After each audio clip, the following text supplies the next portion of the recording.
Like half the time being outside filming is just waiting for people to pass.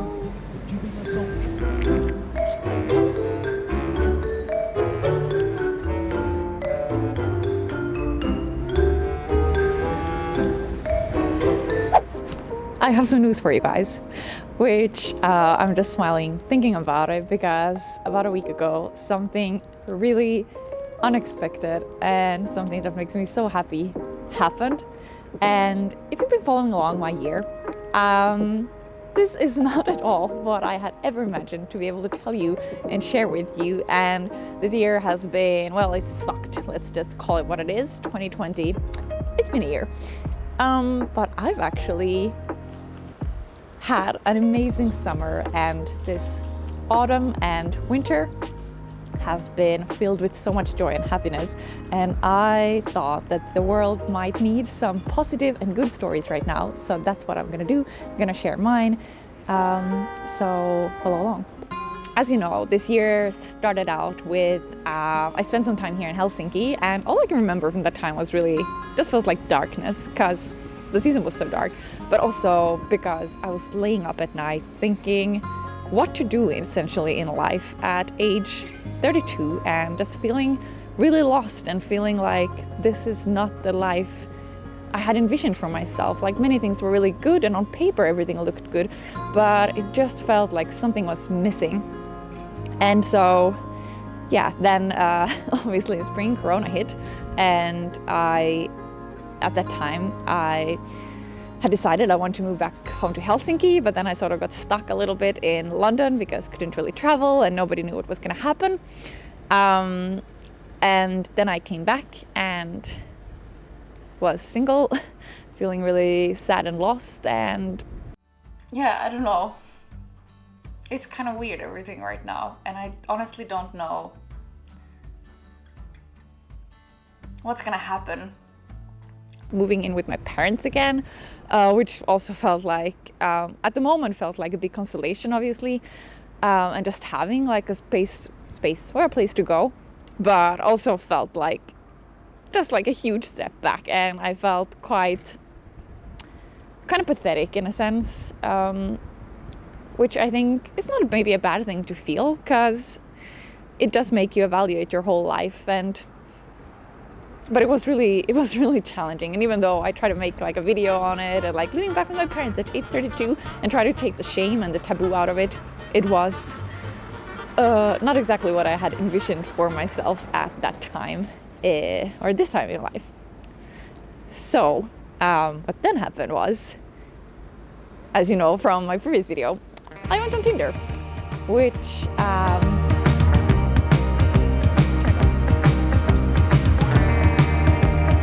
no, this is not me showing the finger to you. This is me showing my ring. A few months ago, or more than a few months, in the summer, I met a man.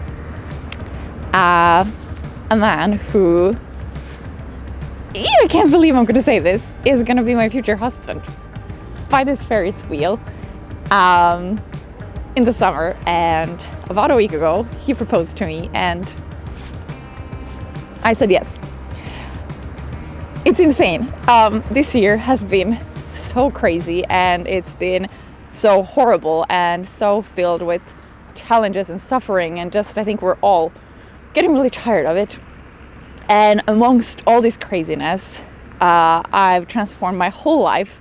Everything is different now than a year ago or even 8 months ago, and I've never been happier, and it's insane, and I almost feel guilty for saying it. Often when something good happens, I almost feel like, oh, but I can't share it, or I shouldn't like boast or brag about my happiness, but I'm sort of stepping out of my comfort zone, and I want to share that because I've seen that when I made videos where I shared more of those kind of things, that it gave a lot of energy and maybe hope. So that's why I'm making this video. I'm gonna try to be brutally honest about everything, and also, yeah, share that I'm engaged, which is crazy in the year 2020 of all the years. True story. When I was, I think, 3 years old, the these big doors here, I accidentally put my thumb like in the crack, you know, when you open the door and there's like a crack, and I put my thumb in there and somebody slammed it, and my poor thumb got completely cracked. Well, it didn't break, but I got completely blue, and I remember it hurt so much, and obviously I cried. But it did teach me a very valuable lesson to not put my fingers in places where they don't belong. And the reason I'm telling this story is it's kind of, I think often we think of challenges and when you're sad and go through something that really hurts, and even relationships that when they fail, it might be seen as like it was a big failure and you're supposed to be together forever. But lately I've actually been thinking that relationships, maybe they come into your life to teach you something, and every person will leave you with something and you learn more about yourself. And actually, if it doesn't turn out to be love forever, that it's not a failure, but it's actually preparing you maybe for something, or that it came for a purpose. And I know this sounds almost like annoyingly positive way or very philosophical, but it's at least helped me to get over the breakup I went through, which was really difficult. And when you've been together with a person for 5 years, all kinds of emotions can come up. But I just thought I'd share this thought with you because it helped me at least, and now I feel like it also, all the things that have happened before kind of prepared me and made me into the person I am now, and also made me recognize and able somehow to be open to love again, and to, I guess, like know myself better.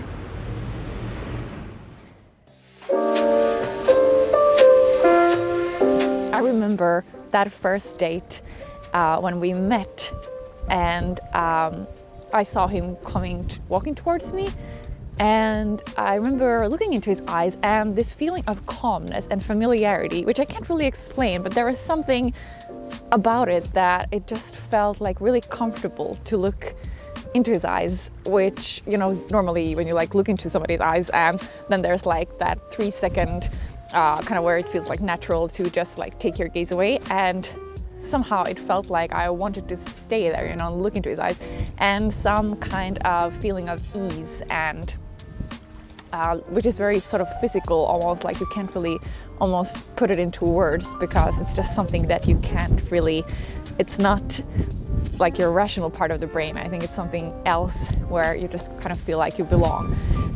Even though, I mean, obviously it didn't happen that quickly, and I didn't know what was to come from that first meeting, but I remember thinking of that and going home and thinking of that. That's something definitely clicked there, and something like really instant still, even though I was also feeling scared and feeling like, oh, like, is this something I'm ready for? Or when I then started to develop feelings, it was a little scary, and to be so vulnerable and put yourself out there again. And obviously, like, all these things that go around in your head playing like, oh, but what if I get hurt again if I put myself out there, because that's a valid fear. But something, oh well, love is it's brutal in the sense that feelings is something you can't really control, and it's not something you can just decide, or even if you would like one way or the other. I'll admit I sometimes tend to be a little naive when it comes to thinking that things will work out, and maybe being even a little bit gullible and thinking that everybody always are doing things, you know, trying their best. And but I think it stems from a place of I choose to ignore sometimes things that could make you bitter, and I think life is trying to make all of us skeptic, and it's so easy to get bitter and angry about things. And well, this is obviously easy to say. I'm living a really privileged life and get to do this as my job, so I'm super grateful for that. I'm really lucky, so I understand it might be easy to say, but I think with love, sometimes people have this idea, or almost like mystifying it a little bit, like, but you shouldn't try too hard, or it will find you, or I'll just sit at home and maybe it will find me. But I think I've gone about it a little differently. I've felt almost like in life in general, like you create your own opportunities. You can't maybe control the outcome, but you can control your own attitude and believing in things. And yeah, then I sometimes choose to be a little bit naive maybe. And I also think people can get quite sensitive and hurt and make it all about them, as I've tried to let go of that and again kind of give the benefit of the doubt to anybody I meet and try to move on. And I don't know, I feel like it served me pretty well, because I'm engaged and I'm so in love, and this feels like I've never been so certain about anything. And also this summer and falling in love, it was almost as if I couldn't control it. It just happened and the feelings took over, and like it's all those cliches you hear. Oh, I hope it's not too windy here that you can hear me. But it's all those cliches that they say in the movies and the songs, where everything just falls into place. And I'm happy that I sort of got out of my comfort zone and dared to believe.